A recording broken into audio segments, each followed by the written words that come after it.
Welcome everyone, it's Shari Carroll for SimonsSaysStamp.com with another art journaling tag that I've created, and I'm feeling a little spunky and springy. So here was last month's tag, and I am putting these onto the ring so that I can do individual tags, and I'm using the Tim Holtz frame tags for my die, and I'm using the larger size. This die measures about 6 inches by 3, so it's perfect size for my journal. And I have die cut some Tim Holtz watercolor cardstock, and I'll be using the smooth side with the Simon Says Stamp Dots on Dots stencil. The ink I'm using for the background is a Simon Says Stamp Positively Saturated ink, and this is the Woodsy color. This is a nice brown gray, and it's really rich in color. So I'm going to start off at the top, and I'm going to go heavy-handed and heavy with ink, and then I'm going to work my way down towards the bottom. Since this is a 6x6 stencil, and it does have a little bit of a border, I want to fade this out at the bottom so that you can't see any transition from the smaller stencil size. I've been dying to use my Tim Holtz PAPERCUT Cafe dies since I'm a coffee lover, and I'm going to concentrate on doing a stacked image like on the packaging.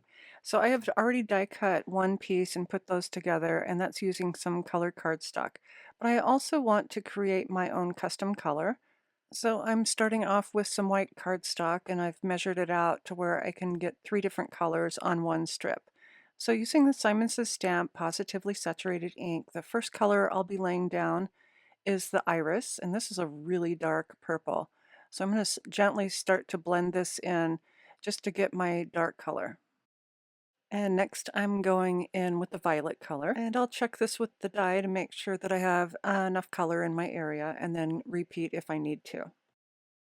And then finally, I'll add a swatch of the heather, which is the lightest color of this ink trio. Now that I have my pieces cut out, I'm going around the edges with a small blending brush. And I want to make sure I hit the edges since I did cut this from a white core paper and it will show side to side.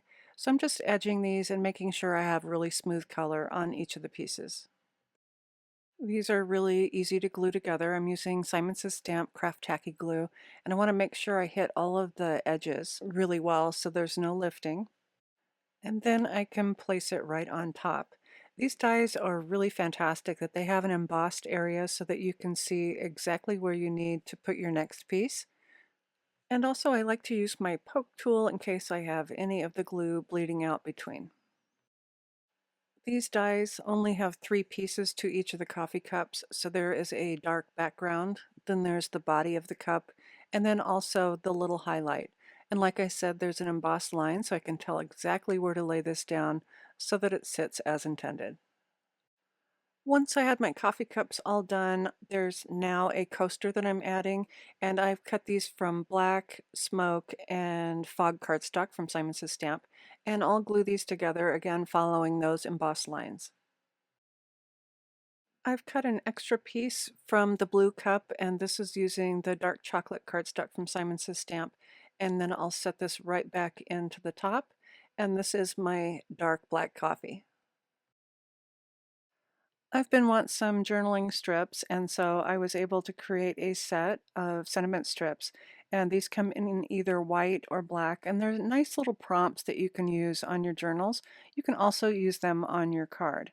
And I already had in mind that I wanted to use fine balance, since the cups are a little topsy-turvy, kind of like my life sometimes, and it's a nice reminder just to have a sentiment strip or a prompt on your journal as a reminder to find balance.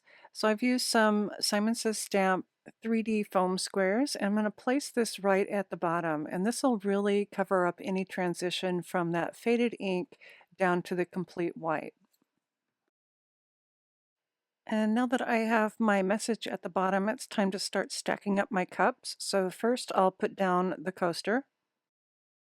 And since I haven't glued the coffee cups together, I'm just going to put one big strip of the Simon Says Stamp foam tape right across the back, and then I can trim off the excess.